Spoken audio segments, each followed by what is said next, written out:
कि जो नए टैक्सेस लगे हैं उसमें भी एक शॉर्टफॉल है, लेकिन वहां पे भी हम देख रहे हैं कि जो सैलरी क्लास है जिसके ऊपर रेट बढ़ाया गया, और वो ये तबका है जो कि एटसोर्स कट जाता है तो बासानी एफबीआर उस पर कलेक्ट कर लेता है, उसमें आपको मेहनत करने की जरूरत नहीं पड़ती। वहां पे हम देख रहे हैं कि 200 अरब रुपए तकरीबन इकट्ठा हुए 5 माह में, जो कि पिछले साल के मुकाबले में 72 अरब ज्यादा है। तो फिर क्या हम वही सिलसिला देख रहे हैं कि जहां से इजीली एट सोर्स इकट्ठा हो जाता है टैक्स, वहां से तो टैक्स आ जाएगा, लेकिन जहां मेहनत करके इन्फोर्स करके टैक्स देना है वहां पे आप कह रहे हैं कि अभी भी बड़ा वक्त दरकार होगा। सर दो बातें हैं सर इसमें। इवन सैलरीड क्लास में आप देखिए जो प्राइवेट सेक्टर है ना, उसमें काफ़ी सारी बिहेवियर चेंज आई है। मसलन बहुत सारे फ्रीलांस वाले लोग जो लोकली सैलरी ले रहे थे, उन्होंने अपने आप को फ्रीलांस में, सैलरी से फ्रीलांस में डिक्लेयर कर दिया, और वहाँ भी जो एक्सपेक्टेड था उससे कम है। ये आपकी बात दुरुस्त है कि उसमें ज़्यादा पैसे इकट्ठे हुए हैं, क्योंकि मसलन गवर्नमेंट सेक्टर के एम्प्लॉइज़ और लार्ज फार्मल सेक्टर की जो कंपनीज़ हैं उनके एम्प्लॉइज़ के पास ये ऑप्शन नहीं होती कि वो फ़ौरन अपना स्टेटस बदल लें। लेकिन जो छोटी कंपनीज़ हैं उनके एम्प्लॉइज़ के पास इवन सैलरी इनकम को छुपाने का तरीके मौजूद होते हैं। आप बहुत सारा गारमेंट सेक्टर देख लें, फैसलाबाद में, लाहौर में, वहाँ दो तरह की तनख्वाहें चलती हैं और दो तरह की बुक्स ऑफ अकाउंट्स चलती हैं। ये मैं स्मॉल गारमेंट सेक्टर की बात कर रहा हूँ, एसएमईज़ की बात कर रहा हूँ, बाज़ जगह बड़े में भी चलती होंगी।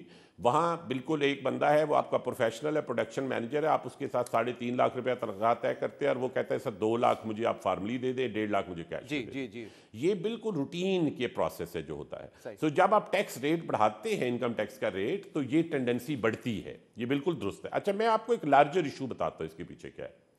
हम जब अपनी टैक्स एडमिनिस्ट्रेशन की प्लानिंग करते हैं, और अभी मैंने एफबीआर में जब जाके देखा, तो फर्स्ट आर्डर एनालिसिस तो होता है कि ये टैक्स रेट बढ़ेगा तो इतना आपको टैक्स ज़्यादा आ जाएगा, लेकिन उसका सेकंड आर्डर एनालिसिस जो है उसके मॉडल ये भी नहीं बने हुए।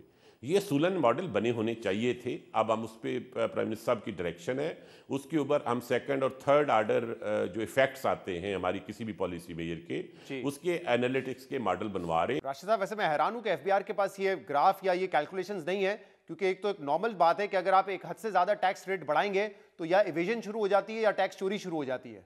मैं बिल्कुल सही कह रहे हैं, ये बल्कि ये बिल्कुल ऑब्वियस चीज़ थी, इसे होना चाहिए था। हम क्यों नहीं करते रहे कि हमें मुख्तलिफ वक्तों पे इन्फ्लेशन का इतना हाई रेट होता था कि हमें कभी कोई नॉमिनल टारगेट अचीव करने में मसला ही नहीं होता था। तो लोगों को गौर ही नहीं करना पड़ा कि ये इस मामले में हमें ज़्यादा रोबस्ट होना चाहिए। सही। अब मैं ज़रा आता हूँ टैक्स लॉ अमेंडमेंट बिल जो कि नेशनल असेंबली में पेश कर दिया गया है। अच्छा, एक तो क्योंकि बार बार ये कह चुके हैं औरंगजेब साहब, और बिल्कुल दुरुस्त बात है, मैं इस बात से मुत्तफिक हूँ कि ये नॉन फाइलर और फाइलर की कैटेगरी होनी नहीं चाहिए, लेकिन अब जो आप अमेंडमेंट लेकर आए हैं उसमें आपने एलिजिबल और इन एलिजिबल लोगों की बात की है, उसको एक्सप्लेन भी कर दीजिएगा। लेकिन साथ साथ जो फाइलर और नॉन फाइलर के टर्म थे, या जो 10th शेड्यूल में उनके जो रेट मुख्तलिफ थे, उसको भी बरकरार रखा है। हम उसको अबॉलिश नहीं कर रहे हैं नॉन फाइलर वाली कैटेगरी को या उस टर्म को अभी तक।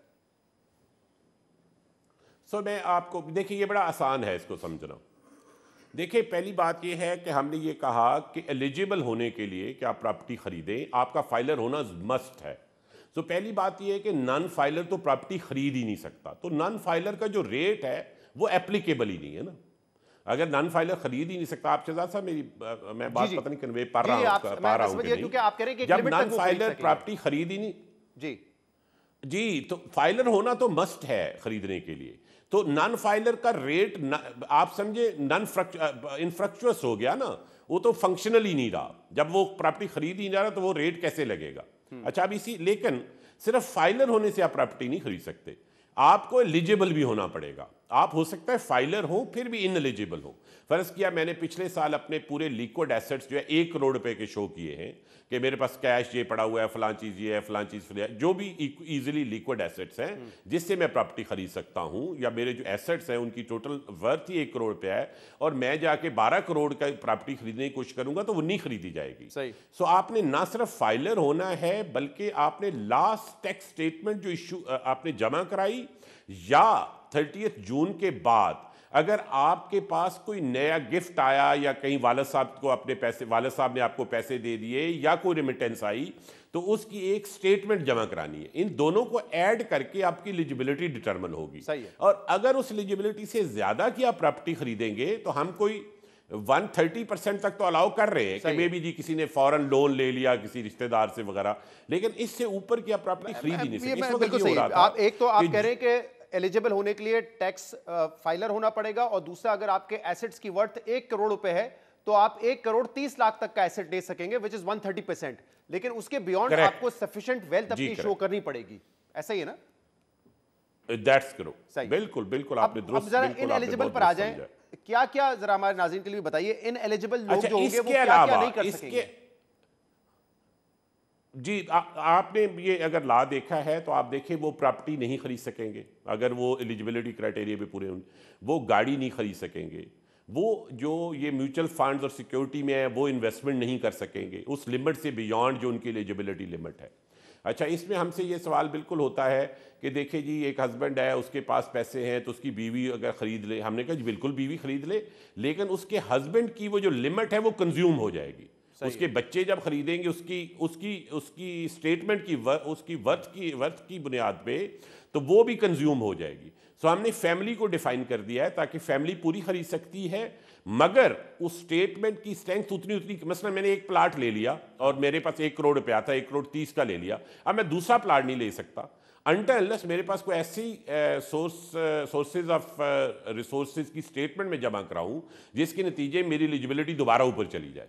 तो एसेंशली ये एक डायनेमिक सिस्टम होगा जिसमें जो आपकी एलिजिबिलिटी की लिमिट कंज्यूम होती जाएगी, this is like a bank limit, ठीक, this is like eligibility limit, जो कंज्यूम होती जाएगी तो आपकी मजीद एबिलिटी टू एक्ट खत्म होगी। लेकिन जैसे जो इनएलिजिबल होंगे, क्या उनके जो बैंक अकाउंट्स हैं वो फ्रीज कर दिए जाएंगे, या सिर्फ ये कि वो नया बैंक अकाउंट नहीं खोल सकेंगे? और दूसरा ये नहीं क्या देखिए क्या उनके ऊपर लिमिट होगी कि कितने पैसे वो विड्रॉ कर सकेंगे? नहीं, वो एक दूसरी वजह है, वो सर मैं आपको बताता हूँ, वो भी बताता हूँ। ये वो जो पैसे विड्रॉ करने वाली बात है वो और बात है। इसके अलावा हमने जो दूसरी बात बड़ी की है, ये तो हो गया कि आपने कोई एसेट खरीदना है या कोई इन्वेस्टमेंट करनी है, उसके ऊपर लिमिट है। इसके अलावा जो दूसरी बड़ी बात है हमने की है वो ये है कि हमारे यहाँ बहुत सारे लोग थे जो फाइलर नहीं थे, लेकिन वो बहुत बड़े बड़े करंट अकाउंट रन कर रहे थे और सेविंग अकाउंट रन कर रहे थे और बिजनेसेस कर रहे थे, उसे वो बिजनेस अकाउंट कहते थे।